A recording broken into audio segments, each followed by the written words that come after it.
Hello, 2BC. Welcome back to our study of Genesis. We are going to be walking through Genesis 18 and 19 today.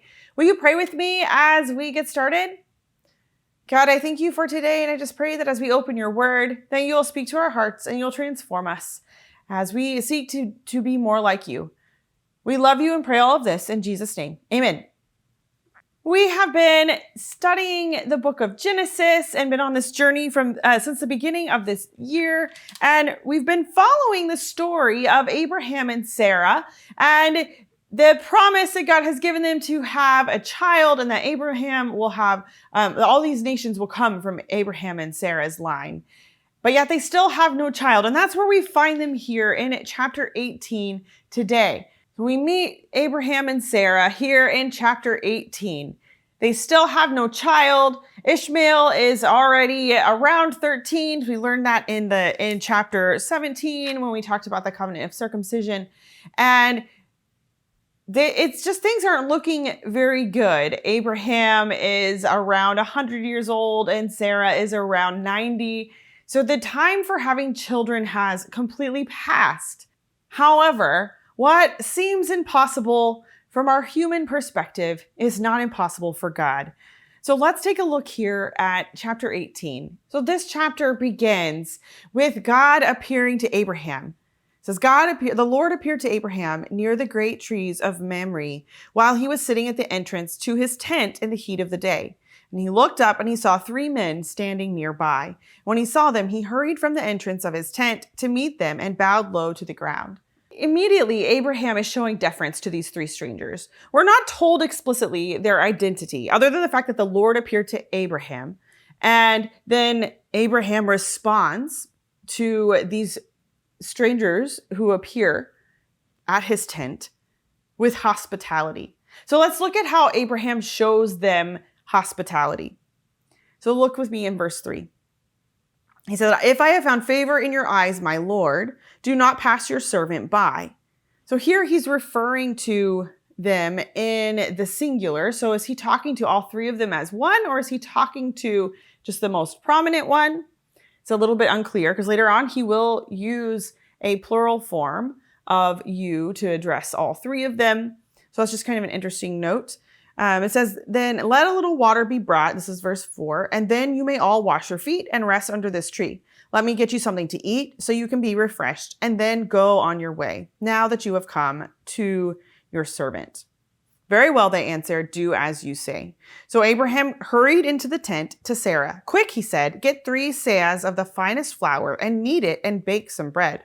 Then he ran to the herd and selected a choice tender calf and gave it to a servant who hurried to prepare it.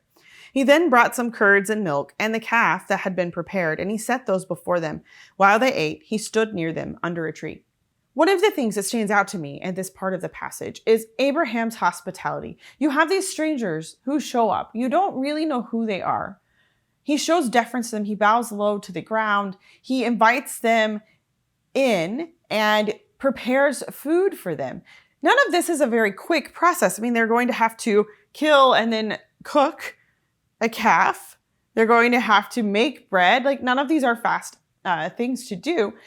Abraham is showing hospitality that was the custom. It was an important custom in Israelite society. They had a duty to feed and protect strangers. And God tells them so later on in the Old Testament. "Take care of the foreigner among you, because you were once foreigners in the land of Egypt." That'll be a refrain that we see in other parts of the Old Testament. So this call to show hospitality to a foreigner, to a wanderer, is something that is built into the fabric of Israelite society. And we see it at the very beginning here with Abraham and how he responds to these 3 strangers who show up on his tent doorstep. I love how intentional he is, though. He gives very precise instructions. He does everything with a sense of urgency. And perhaps he had a sense of who they were and the importance of who they were. But I think it's interesting as we look at how Abraham receives them versus how they were received in Sodom. Is a very stark contrast. Lot shows hospitality to the 2 angels, but the men of Sodom do not, as we will see later on today. Then as these men are sitting there and enjoying their meal, they ask Abraham, "Where is your wife Sarah?" They knew her by name. Now this is pointing to their divine identity perhaps, because it would have been unusual for them to have known the name of his wife, especially since they were strangers. 3 men standing nearby. They were just people, these 3 men who were standing nearby. And then they go even further and they give this prophecy of, "I will surely return to you about this time next year, and Sarah, your wife, will have a son." Now remember, Sarah and Abraham are very, very old, well past the age of childbearing. And so can you imagine Sarah standing there and listening to this and hearing these words? We're told that she's eavesdropping at the entrance to the tent, and she hears this. How would you respond? I mean, she's at least 90 and being told that she's going to bear a child who is going to be the child of promise that they have been hearing about for years and years and years and years. How would you respond? Well, Sarah responds with laughter, very similar to how Abraham responds in the passage last week in chapter 17. Abraham laughs to himself in verse 17. It says, "Will a son be born to a man 100 years old? Will Sarah bear a child at the age of 90? I think it's fair to say that Abraham and Sarah are completely flabbergasted, very much surprised by this message, and it just doesn't seem possible to them. And I really can't blame them. Maybe perhaps Sarah's a bit incredulous, like, how is this even possible that I'm going to have a child? And then we're told here in verse 13, "Then the Lord said to Abraham." So now we're given some more specifics about who is visiting with Abraham. "The Lord said to Abraham, why did Sarah laugh and say, 'Will I really have a child now that I am old? Is anything too hard for the Lord? I will return to you at the appointed time next year, and Sarah will have a son.' Sarah was afraid, so she lied and said, 'I did not laugh.' But he said, 'Yes, you did laugh.'" It's kind of an interesting interchange there with Sarah and the Lord. But I want to focus on this verse 14. It says, "Is anything too hard for the Lord? Is anything too impossible?" God is the God of the impossible. This is going to take a miracle. God can do the impossible and enable Sarah to have a child. How have you seen God do the impossible in your life? And how have you had God be patient with you? Like, God is patient here with Sarah. He's been patient with Abraham, as we have seen. And he attends to them in their questions, in their disbelief, in their doubts, and continues to call them forward to a place of faith where they can see what he sees, that this is in fact possible, that he is the God of the impossible, that a miracle can in fact happen. And that is the end of this interchange here at Abraham's tent. Because what's going to happen next is the men get up to leave and they're looking towards Sodom, and they're going to continue on their journey, because that is this story about the coming of this child of promise is interrupted by the destruction of Sodom and Gomorrah. As these men leave, Abraham walks along with them. So we're told in verse 16. "And then the Lord said, 'Shall I hide from Abraham what I am about to do?'" And then he gives reasons why he decides to share what is about to happen with Abraham. He says, "Abraham will become a great and powerful nation. All nations will be blessed through him. He's chosen. God chose him. And that Abraham is going to direct his children and his household to keep the way of the Lord by doing what is right and just, so that the Lord will bring about for Abraham what he has promised to him." So these are the reasons that God chooses to reveal to Abraham what is about to happen in Sodom and Gomorrah and the surrounding area. So look at verse 20. It says, "The outcry against Sodom and Gomorrah is so great and their sin so grievous that I will go down and see if what they have done is as bad as the outcry that has reached me. If not, I will know." And so the two of the men turn away and continue on towards Sodom. And those are the two that we will pick up again in chapter 19. But Abraham remained standing before the Lord. So the Lord remains there and has this conversation with Abraham. So let's look at the beginning of this conversation. Look with me at verse 23. Then Abraham approached him and said, "Will you sweep away the righteous with the wicked? What if there are 50 righteous people in the city? Will you really sweep it away and not spare the place for the sake of the 50 righteous people in it? Far be it from you to do such a thing, to kill the righteous with the wicked, treating the righteous and the wicked alike. Far be it from you. Will not the judge of all the earth do right?" And the Lord said, "If I find 50 righteous people in the city of Sodom, I will spare the whole place for their sake." And this conversation continues. Abraham approaches again. Says, but what if there are less than 50? If there are 45 righteous, will you destroy it? And then he keeps going. What about if there's only 40 or 30 or 20? And he finally comes all the way down to, but what if there's only 10? And God says the same thing. For the sake of the 10, I will not destroy it. And then it says, when the Lord had finished speaking with Abraham, he left and Abraham returned home. So I love this back and forth between Abraham and God. Abraham is very much seeming to argue with God and asking God hard questions. And it reminds me a lot of how Job boldly asks hard questions of God. And Abraham is calling on God to act and challenging God to act while also holding on to his faith in God. He's asking these hard questions, but you wouldn't kill all these righteous people, would you? Right? You're asking that hard question. Are you really a just God? Far be it from you to do such a thing. That's verse 25. To kill the righteous with the wicked, treating the righteous and the wicked alike. Far be it from you. Will not the judge of all the earth do right? So he's calling on God to act justly. I love, though, this depiction, though, of God entertaining Abraham's question. He is listening to what Abraham has to say and responding to it. It's not so much as Abraham is able to convince God to do something he wasn't already planning to do, as it is that God is listening to Abraham's questions, listening to his challenge, listening to his doubts, and taking the time to explain what's happening, explain what he will do. But for me, this is a depiction of the kind of relationship God desires us to have with him. He wants this close relationship where we can feel free to express ourselves, be authentic with our questions and honest with how we're feeling and what we're thinking, and ask God to help us understand.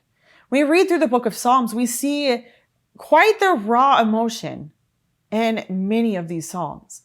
Saying, God, why won't you act on behalf of the righteous? Why does it seem like the wicked are winning and the righteous are losing? And calling on God to act.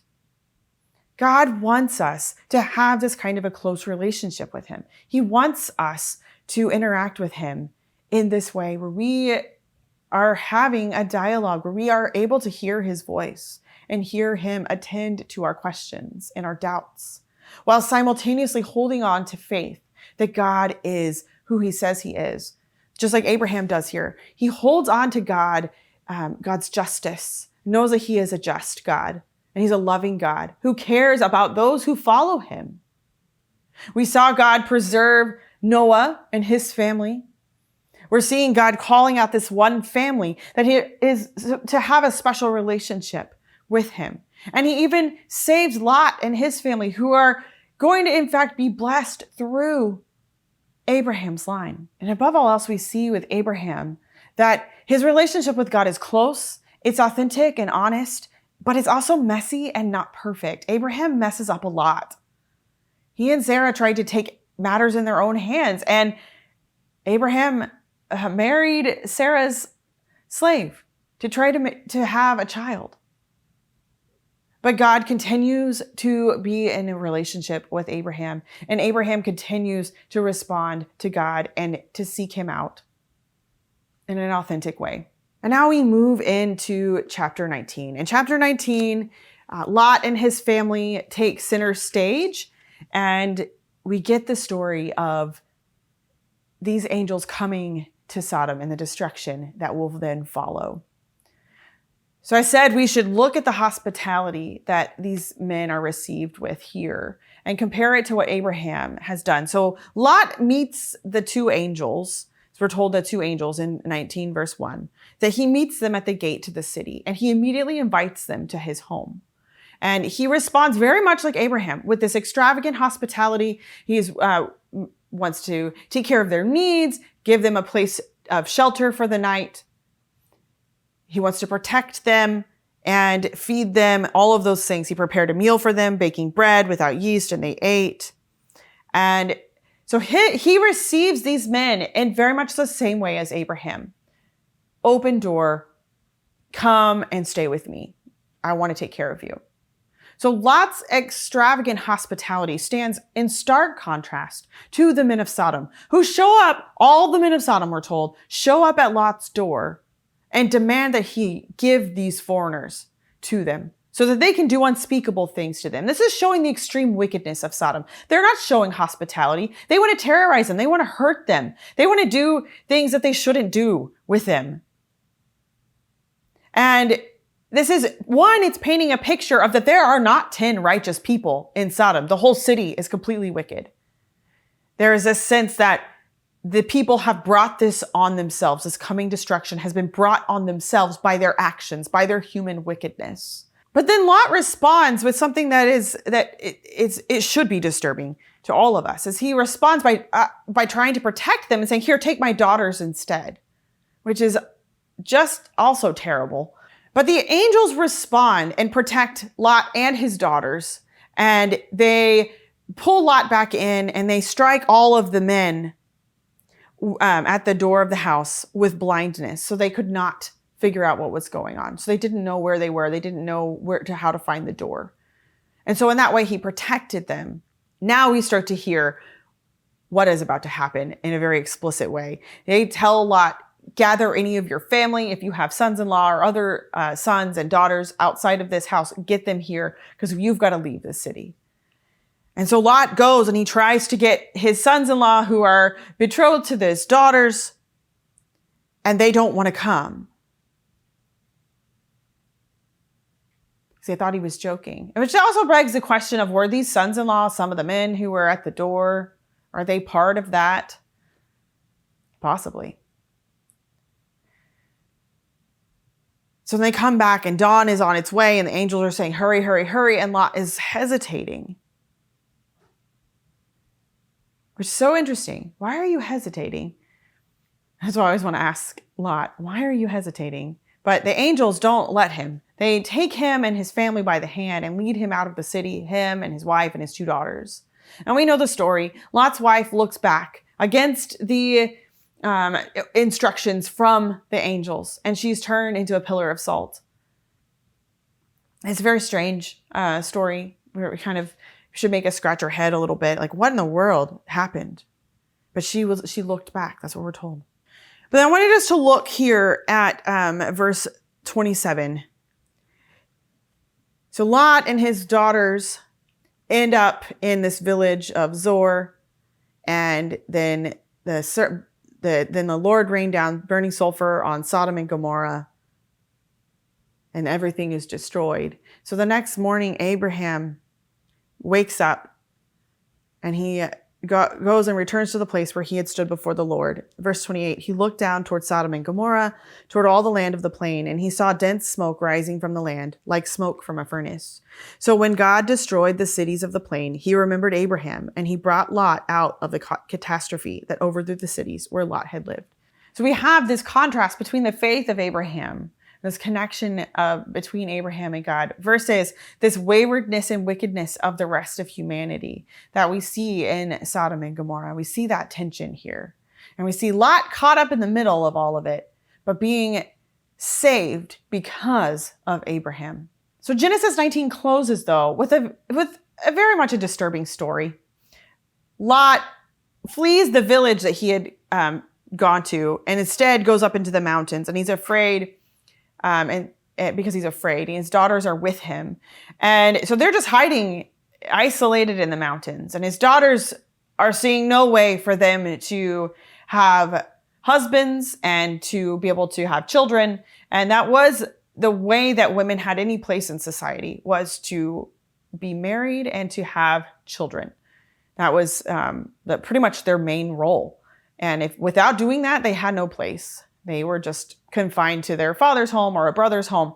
And so they're looking around going, we don't have any husbands and no prospects. We're up in the mountains in a cave. So these two daughters decide that they are going to get their father drunk and try to have children by him. And they do. And we're told that the children are Ammon and Moab, who will become the Moabites and the Ammonites. So we will see in other parts of Israel's history, as we read through the Old Testament, they pop up a lot. And so we find out that they are connected cousins, those two people groups, Ammonites and the Moabites, that they are connected cousins to the people of Israel because they are from Lot's line. It's very much a strange story, but it does function etiologically, which means it tells us the reason why these people exist and how they're connected to the people of Israel. So they're cousins of the people of Israel. They're not from a direct line from Abraham, but they are connected to Abraham. It's like Ishmael and his line are connected to Abraham, maybe in a little bit closer way, but these are all people groups that are connected to the people of Israel. So if you remember, we've talked about how Genesis is a book of beginnings. We get the origin story for a lot of things that happen later on in Israel's history. So we have the origin story for the Moabites and the Ammonites. We've had the origin story for the Ishmaelites. And so we see that as we read through Genesis, as well as these big movements of God and how he's interacting with humanity. So next week, we will continue on in our journey through Genesis. I hope you have been reading. If you haven't, it's not too late. We're still going to be talking through Genesis through the end of the spring. So I encourage you to take the time to read on your own.